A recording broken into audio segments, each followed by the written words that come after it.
On today's episode of Cheating When Love Lies. You're a wife. You're fed up. You're tired. You've talked yourself silly trying to be heard, recognized, and appreciated by your husband. But when your husband barely responds or is dismissive, do you stop trying to communicate and start seeing your marriage as unsalvageable? This is when a wife can develop walk-away wife syndrome. But does walk-away wife syndrome literally mean a wife just packs her bags and leaves? Or is it something even more menacing?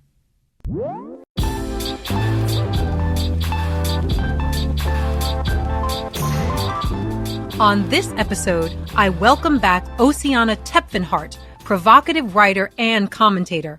I love Ossiana for her tell-it-like-it-is writing style and often counterculture views about relationships, dating, and sex. Check out a few of her titles, like, I work in porn, so I know why men are single. Or, I hate that men don't want me. What about this title? Men don't marry who they love the most. And my favorite, men need to shut the fuck up about walk dates and coffee dates. Ossiana, welcome back to Cheating When Love Lies. Thank you for having me. Of course. Oh my God, that shut the fuck up about walk dates and coffee dates. Can we just spend 10 seconds on that? Because I was so with you on that. I was like, pandemic or no pandemic, I don't want to walk around with a damn cup of coffee. I had that issue when I noticed a lot of guys, because at the time my husband and I had a open relationship and, you know, we still swing occasionally, and I'd be meeting people, and even if it's not like emotionally a thing, I want to see that they're going to put in some sort of effort to actually get to know me, understand my boundaries, have a little bit of class. It's very rare that it's like only sex and transactional, unless, of course, you're a sex worker and you're aware of that. We've talked about that very openly. Mm-hmm. You know, you're going to want some sort of lead up or romance, but that's another podcast. I'm going to have you back to talk about that. But today we're going to talk about walk-away wife syndrome. Ossiana, what is walk-away wife syndrome? So walk-away wife syndrome is actually way more common than people let it on to be. The number one thing that happens with walk-away wives is the wife's doing like 80% of the work in the house, maybe more than 80%. Maybe she's also contributing financially. She's also raising kids. That just like sits there like a lump. Or like the husband will do something called weaponized incompetence, which is, what's that? Oh, well, I don't know how to do this laundry. I ruined it. I guess you're going to have to do it from now on. Weaponized wait, let me write that down. That's a good one. Okay, go on. So she's doing work outside the house, inside the house, predominantly raising the children. And is the husband presumably working, or partner presumably working? Like the way that I've seen it in most relationships that I've actually personally witnessed, the husband has a 40-hour job. Mm-hmm. The wife will have about 80 hours of work. Mm-hmm. Wife asks husband for help. Husband calls wife a nag. Mm-hmm. Mm-hmm. Mm-hmm. Eventually, wife stops asking him for help. Mm-hmm. Husband's like, oh, finally, she stopped talking to me. Now everything's going to be fine. Until the divorce papers show up. So what happens between everything's going to be fine and the divorce papers? She's just annoyed, exasperated. When a walk-away wife stops nagging, asking, begging, pleading, crying, that's not the good sign that guys think it is. It's a sign that she gave up. What do guys think that sign is when she stops asking? And I don't even like the word nagging, because that's a very negative connotation. If you're asking someone to do something repeatedly because they have not done it, they need to come up with a new word for that. But anyway, so what's the guy thinking when he's seeing that she stopped asking him repeatedly to do things? He's like, oh, well, finally, she gets it. She just needed to work a little bit harder, or, you know, it's not that big a deal. She finally realizes it's not that big a deal. Mm-hmm. She's thinking, wait until I serve this guy and wait until I get that cute pool boy in my bedroom. Now, how long does walk-away wife syndrome typically last? Would you say that people go through this silence and non-responsiveness for months, years? What's the duration?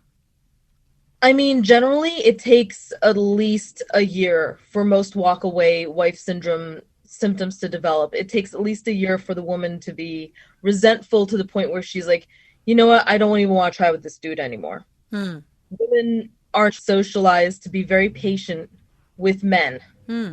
A lot of times, we don't necessarily feel comfortable being like, hey, do your damn laundry, please. Yeah. But it sounds like in your case, or in the walk-away wife syndrome case, the wife is saying, do your damn laundry, and he's saying either I don't know how or no. It's not even that he says I don't know how or no. Most guys who end up having a walk-away wife will just sit there and blink. That's passive-aggressive, isn't it? I don't even know what the guy thinks all the time. But by the time that the resentment sets in, it's at least 1 to 2 years. I've seen walk-away wives leave after 10 years. Oh my gosh, that's a long time to live in resentful acceptance. Yeah. So how do you think that walk-away wife syndrome correlates, if at all, with cheating? So I'm a walk-away wife. I'm giving the guy the silent treatment. I'm plotting, whether slowly or aggressively, my departure. Am I getting a boyfriend or a lover during this time? Is there any relationship between walk-away wife syndrome and cheating? One of the most straight-laced women I've ever met, she used to be a friend of mine. She was a walk-away wife after about 2 years of raising 3 kids, having a full-time job, and having a husband who was complaining about having a part-time job and doing none of the housework. And long story short, she started taking longer hours as soon as she stopped complaining. She started taking longer hours at work, or longer hours of what? Well, he thought it was at work. Aha! She was pulling in some time with someone else. And a lot of times this is kind of a reactive thing, because what most men don't realize is that an overworked wife is not a wife who's going to remain attracted to you. Oh, okay. That's interesting. Say that again. An overworked wife is not a wife that's going to remain attracted to you. Further explain that, because I'm imagining, okay, I've got the wife. She's working her 80 hours a week. She's exhausted. She doesn't necessarily have time for self-care and beautification. So I would think it would be the other way, that the guy would be like, you're working all the time. You used to take care of yourself. Am I misunderstanding? Let's say that you and I are both coworkers at Friendly's and we both serve ice cream. We're always on our feet. We're working. Okay. Then you come home. You have 3 kids running around screaming. You have to put all of them to bed because your husband has melded with the couch and is in his own little universe. He's playing League of Legends or whatever people do on a couch. And then, you cook dinner, and then he's like, babe, we haven't had sex in like 5 days. I think what you're trying to say is that man becomes unattractive because he's so inconsiderate of what you're going through. Exactly. Like, there's a certain level of ignoring a person's needs that comes with the precursor to walk-away wife syndrome, where she's already said she's unhappy. She's already clearly overworked. She looks like she's been hit by a bus because she doesn't have any time to take care of herself. And like, at what point do you sit there and you're like, I resent this person too much to actually want to sleep with them? Okay, that makes sense to me. So now the woman is cheating. She's having an affair. Okay. Would you say that that's typical, that walk-away wives tend to have lovers? It's yes and no.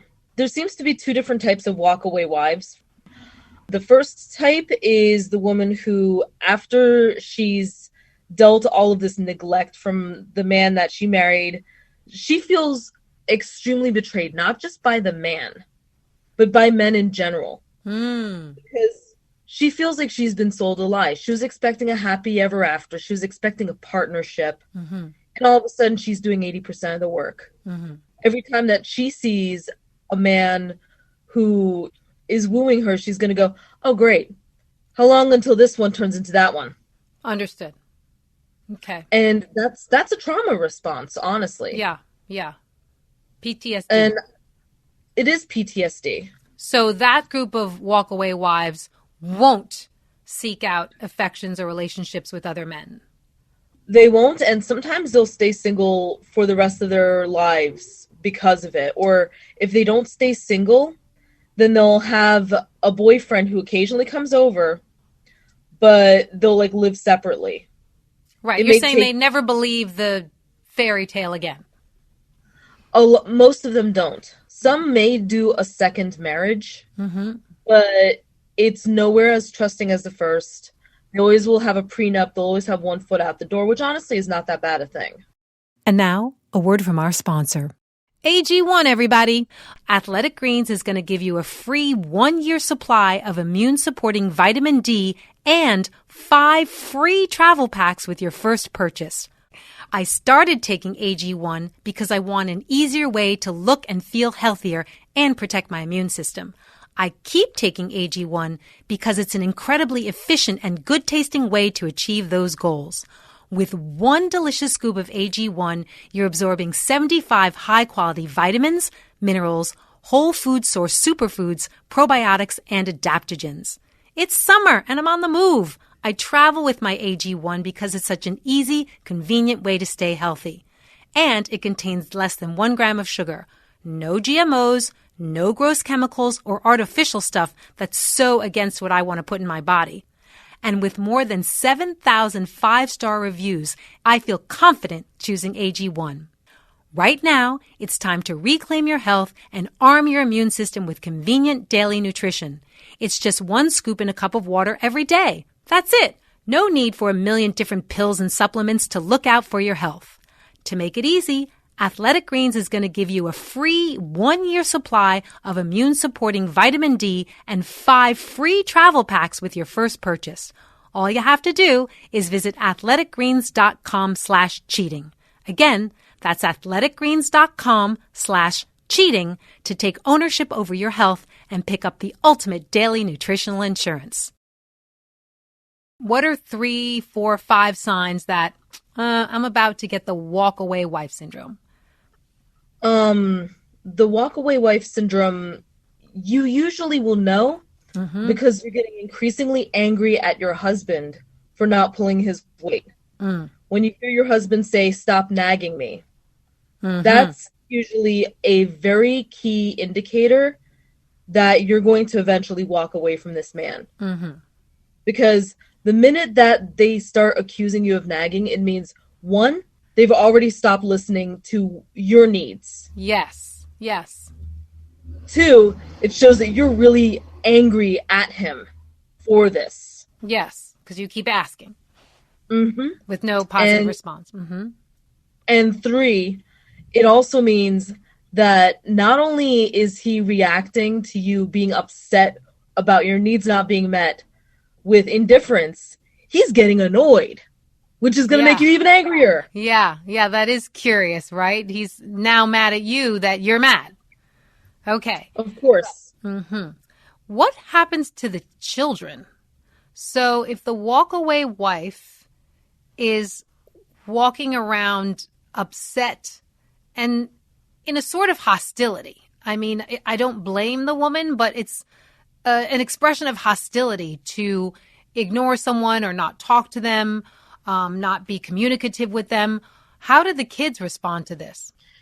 So kids are usually they're very much more in tune with the mom than the dad in most cases, because the dad with a walkaway wife is usually glued to a sofa or to a computer, and he's not doing much of anything. He's not engaging with the kids. He pulls them out when he needs a Kodak moment for the postcards, for Christmas cards, and then he'll just kind of like just do whatever. And a lot of kids, especially the girls, they notice this dynamic and they're embarrassed for the dad. They're embarrassed for the dad. Do you have an example of that? A story where a girl said, "I'm embarrassed for my dad"? Well, with the girls, they see that and then they get very, very nervous about entering in any sort of relationship with any guy because honestly, they don't want to end up doing all this unpaid labor for an ungrateful oaf. Mm-hmm. And one of my friends was the daughter of a walkaway wife.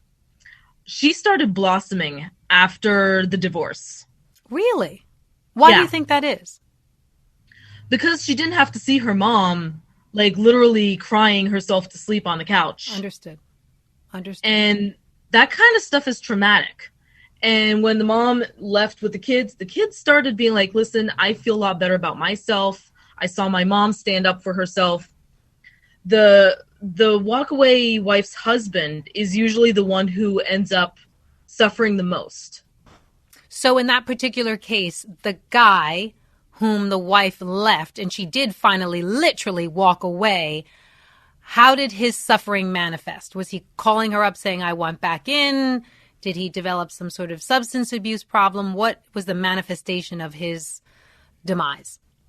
His demise was the fact that his wife pretty much ran his entire life. Ah, yeah. Uh-huh. Uh-huh. Like, she knew all the kids' doctors. She knew his doctor. Mm-hmm. She was the one paying all the bills. As soon as she left, he got his paycheck, his maid, his cleaning lady, his babysitter. They all just went out the window. Understood. He had single-handedly and unilaterally decided to not work for the past 5 years. So when the divorce happened, he got a little bit of alimony for a little bit, but he had to get a place to stay, and he ended up working for a GameStop for a while, and like his quality of life shot down.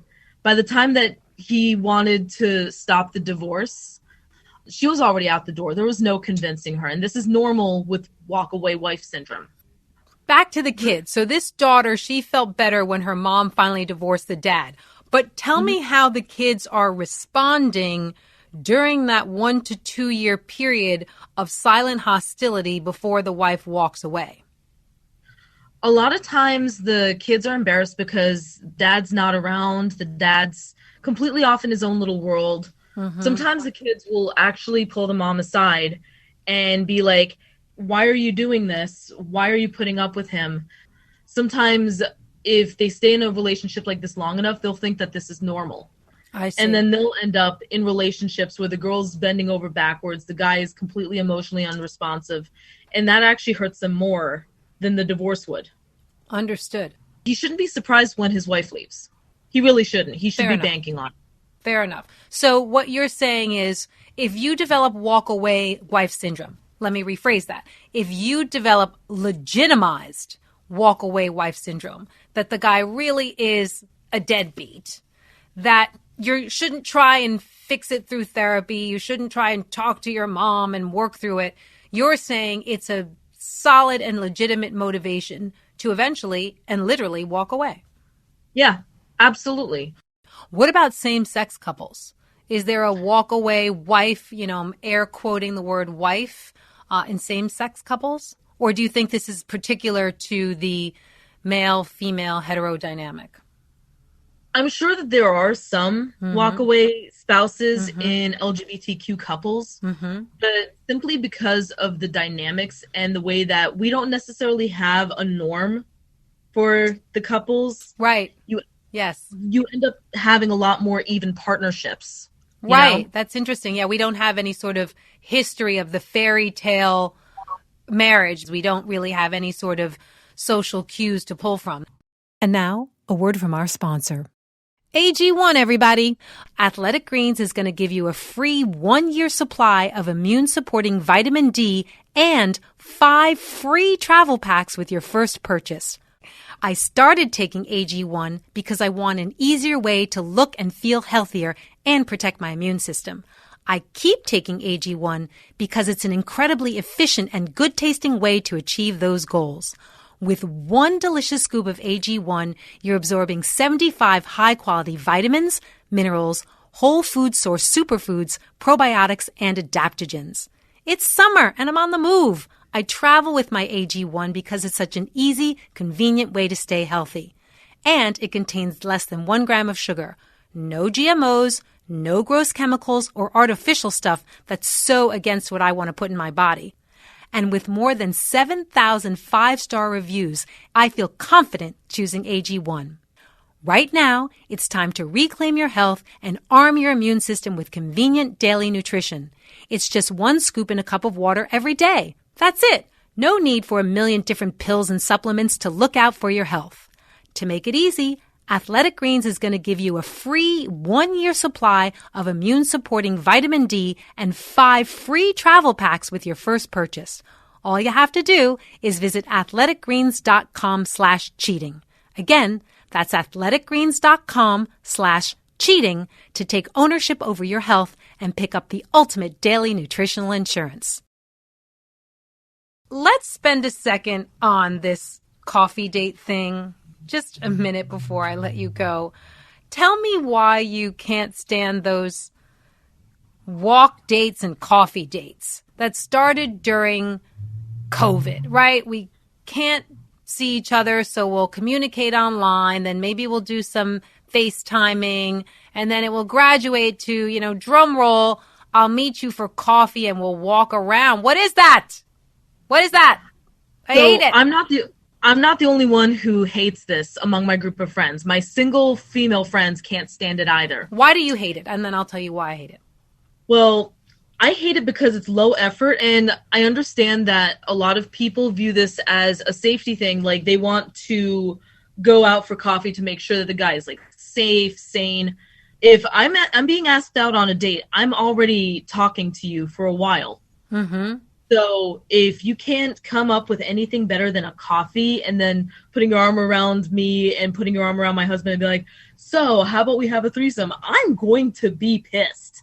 Oh my God. Okay. You brought your husband into it. Okay. So you're saying that even for, monogamous, sort of closed monogamous couples or more open-minded couples, it's a bad idea. Yeah. At this point, I've seen a lot of guys who are like, well, I don't want to have to pay a huge dinner for maybe in sex. And I'm like, so you pretty much said that you want to pay for a maximum a coffee to get laid.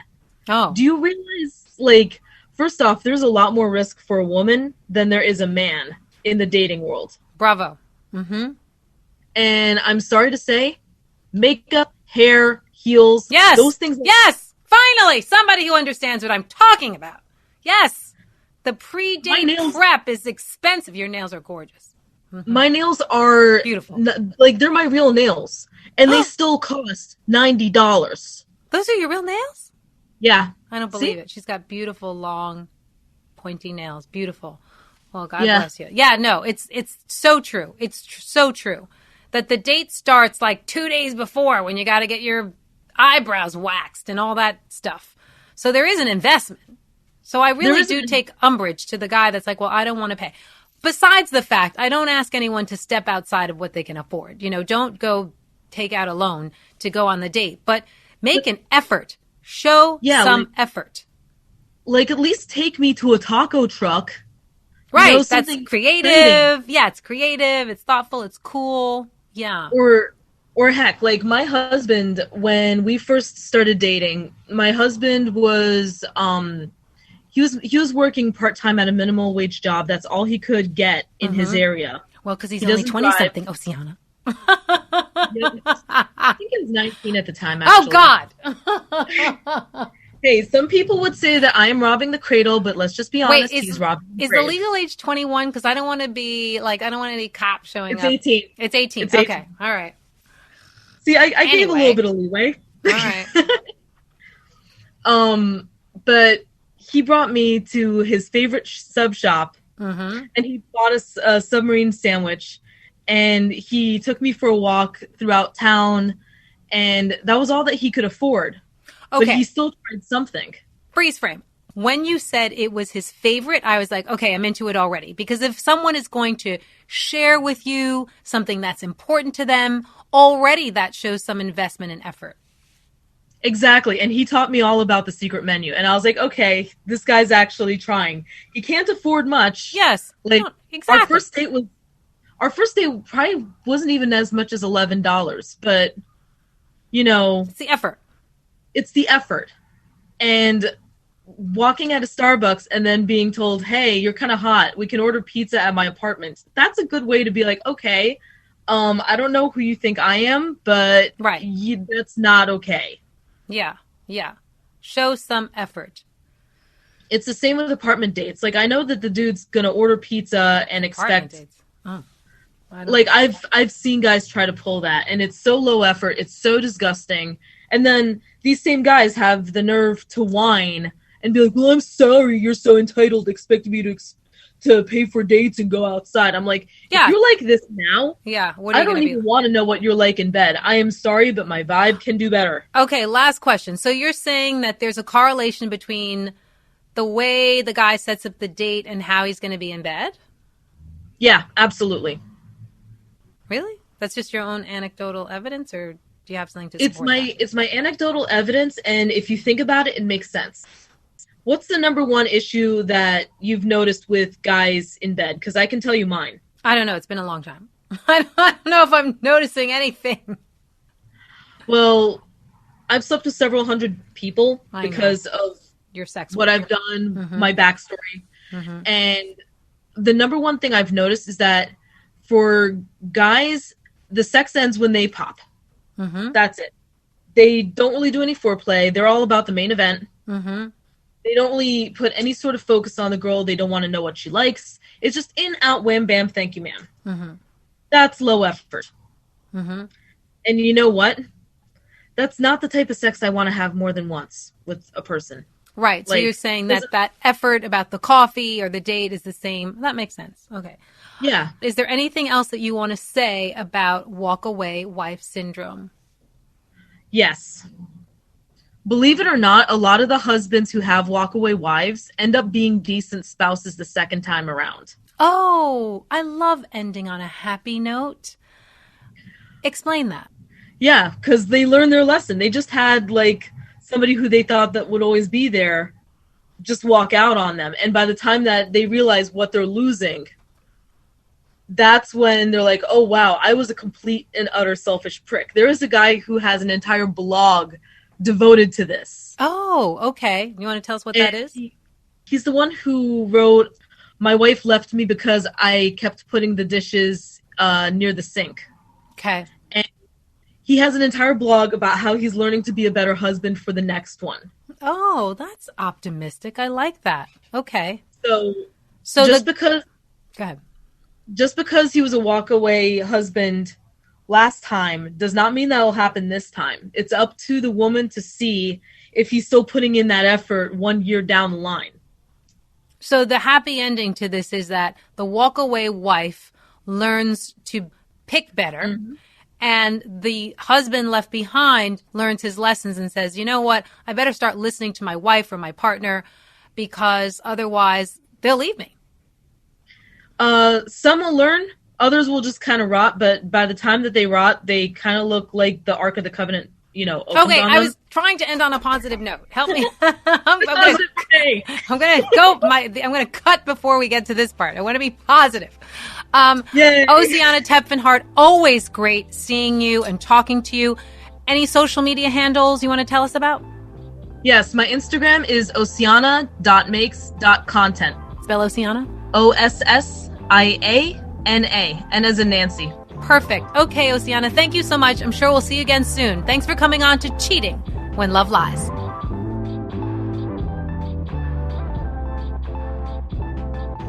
Thank you for listening to Cheating When Love Lies.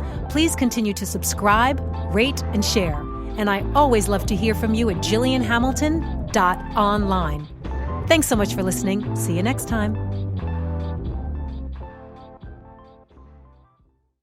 All this month, stream the funniest films for free on Pluto TV. Watch comedy classics like Anchorman, The Legend of Ron Burgundy, and Mean Girls. Or drop in for a Tyler Perry marathon with a Medea family funeral and Medea's witness protection. Pluto TV also has hundreds of channels and thousands of movies and TV shows like Get Shorty, Be Cool, Key and Peele, Comedy in Color, and more. And no contracts, no subscriptions, no fees, no joke. So download the Pluto TV app on your favorite streaming device and start laughing today. Pluto TV, drop in, watch free. Do you want to thrive outside the 9 to 5? Then Mom's Exit Interview Podcast is for you. In each episode, you'll hear from inspirational everyday moms taking control. Entrepreneurs, stay-at-home moms with side hustles, consultants, and more. Plus, experts with actionable tips like Rebecca Minkoff and Gretchen Rubin. I'm Kim Ritberg, former Us Weekly and Netflix executive and mom of 2. I've got the best boss now, me, and I've never been happier. Whether you're in transition or already made a change, let's create a more flexible and fulfilling life together. Listen to and follow Mom's Exit Interview on Apple Podcasts, Spotify, or wherever you get your podcasts.